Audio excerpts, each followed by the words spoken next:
राजा विक्रम और रानी सुमति की अद्भुत पौराणिक प्रेम कथा। भूमिका बहुत समय पहले की बात है। भारतवर्ष के उत्तर दिशा में एक समृद्ध और विशाल राज्य था जिसका नाम था सुराजगढ़। यह राज्य अपने वैभव, संस्कृति, धर्म और न्यायप्रियता के लिए दूर दूर तक प्रसिद्ध था। इस राज्य के राजा का नाम था राजा विक्रम सिंह, जो अपनी वीरता, धर्मपरायणता और न्यायप्रियता के लिए विख्यात थे। राजा विक्रम सिंह का विवाह रानी सुमति से हुआ था। रानी सुमति सौंदर्य, विनम्रता और भक्ति का प्रतीक मानी जाती थी। उनके रूप और गुणों की चर्चा पूरे राज्य में होती थी। लेकिन इस प्रेम कहानी की खास बात यह थी कि यह केवल सांसारिक प्रेम तक सीमित नहीं थी, बल्कि यह आध्यात्मिक प्रेम और भक्ति का प्रतीक भी थी। कथा का आरंभ राजा और रानी का मिलन एक बार की बात है, जब राजा विक्रम सिंह अपने राज्य के विभिन्न क्षेत्रों का निरीक्षण करने निकले थे। उसी दौरान उन्हें वन प्रदेश के एक छोटे से गांव में एक युवती दिखाई दी जिसका नाम था सुमति। सुमति अपनी माता के साथ गौसेवा और शिव भक्ति में दिन रात लीन रहती थी। जब राजा ने पहली बार सुमति को देखा तो उनकी आंखें उसी क्षण सुमति पर टिक गई।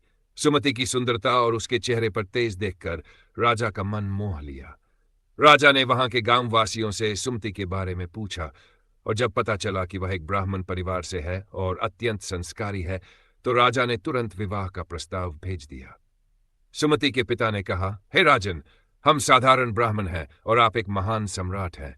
हमारी बेटी आपके योग्य नहीं है। किंतु राजा ने उत्तर दिया, धर्म और प्रेम में कोई भेदभाव नहीं होता। मुझे सुमति के रूप में मेरी जीवन संगिनी मिल गई है। कृपया मेरी विनती स्वीकार करें। इस प्रकार राजा विक्रम सिंह और सुमति का विवाह अत्यंत भव्य तरीके से संपन्न हुआ और रानी सुमति अब सुराजगढ़ की महारानी बन गई। अटूट प्रेम और भक्ति का आरंभ। राजा विक्रम सिंह और रानी सुमति के बीच अत्यंत गहरा प्रेम था। दोनों दिन रात एक दूसरे के साथ समय व्यतीत करते। रानी सुमति का स्वभाव अत्यंत धार्मिक था। वह प्रतिदिन भगवान शिव, माता पार्वती और श्रीहरि विष्णु का पूजन करती। रानी सुमति ने अपने पति को भी भक्ति और धर्म के मार्ग पर चलने की प्रेरणा दी। राजा विक्रम सिंह ने देखा कि उनकी रानी केवल सांसारिक प्रेम तक सीमित नहीं है, बल्कि उनका प्रेम आध्यात्मिक प्रेम था। रानी का कहना था, प्रेम का सबसे उच्च रूप वही है जो ईश्वर के प्रति हो। रानी सुमति हर रोज अपने राजमहल के आंगन में शिवलिंग का पूजन करती और भक्ति भाव में लीन हो जाती। धीरे धीरे राजा भी भक्ति मार्ग पर चलने लगे। रानी सुमति का बलिदान और राजमहल की विपत्ति। कुछ वर्षों के सुखद दाम्पत्य जीवन के बाद एक भयंकर विपत्ति आई। पड़ोसी राज्य का राजा भीमसेन, जो अत्यंत अत्याचारी और अधर्मी राजा था, उसने सुराजगढ़ पर आक्रमण करने की योजना बनाई। राजा विक्रम सिंह को सूचना मिली कि भीमसेन अपनी विशाल सेना के साथ राज्य पर आक्रमण करने वाला है। राजा ने तुरंत युद्ध की तैयारी की, किंतु रानी सुमति को यह आभास हो गया कि यदि युद्ध हुआ तो अनगिनत निर्दोष लोगों का रक्त बहाया जाएगा। रानी ने अपने पति से कहा, राजन, युद्ध में विजय या पराजय से अधिक महत्वपूर्ण मानवता का रक्षण है। राजा ने कहा, किंतु रानी, मैं अपने राज्य को कैसे नष्ट होते देख सकता हूं। रानी ने उत्तर दिया, हमें ईश्वर की भक्ति और धर्म पर विश्वास रखना चाहिए। मैं माता पार्वती से प्रार्थना करूंगी कि वे हमें मार्ग दिखाएं। रानी सुमति की कठोर तपस्या। रानी सुमति ने शिवलिंग के समक्ष बैठकर 20 दिनों तक निराहार कर तपस्या की और भगवान शिव से प्रार्थना की कि उनके राज्य पर आने वाला संकट टल जाए। उन्होंने कहा, हे भोलेनाथ, यदि मेरी भक्ति सच्ची है, यदि मेरा प्रेम निश्चल है, तो मेरे राज्य पर संकट न आए। मेरे पति और प्रजा की रक्षा करें। 21वें दिन रात्रि के समय रानी को स्वप्न में भगवान शिव ने दर्शन दिए और कहा, हे सुमति, तुम्हारा प्रेम और भक्ति अत्यंत उच्च कोटि का है। मैं तुम्हारे राज्य की रक्षा करूंगा। तुम्हारे पति पर आंच आंच नहीं आएगी। अगले ही दिन जब भीमसेन की सेना ने आक्रमण किया, तब आकाश से भयंकर तूफान आया और भीमसेन की सेना पर बिजली गिरने लगी। पूरा शत्रु दल भयभीत होकर भाग खड़ा हुआ और सुराजगढ़ की रक्षा हो गई।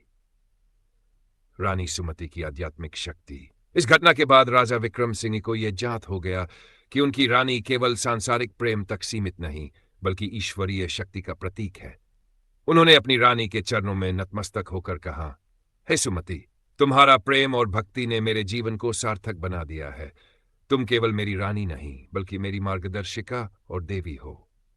रानी सुमति ने कहा, राजन, संसारिक प्रेम केवल भौतिक होता है, लेकिन आध्यात्मिक प्रेम अमर और अविनाशी होता है। जो प्रेम ईश्वर से जोड़ता है वही सच्चा प्रेम होता है। रानी सुमति का वैकुंठ गमन।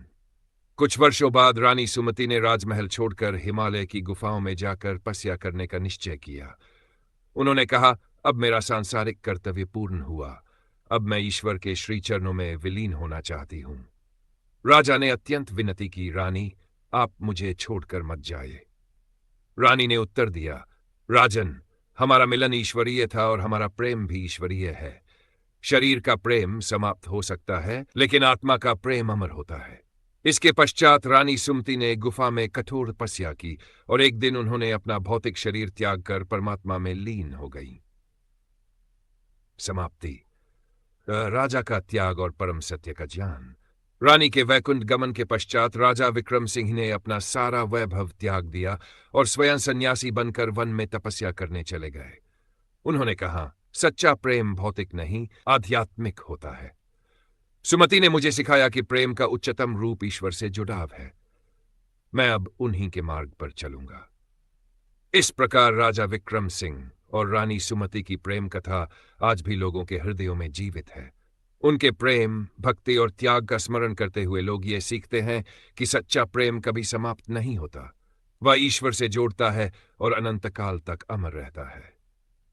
क्या मैं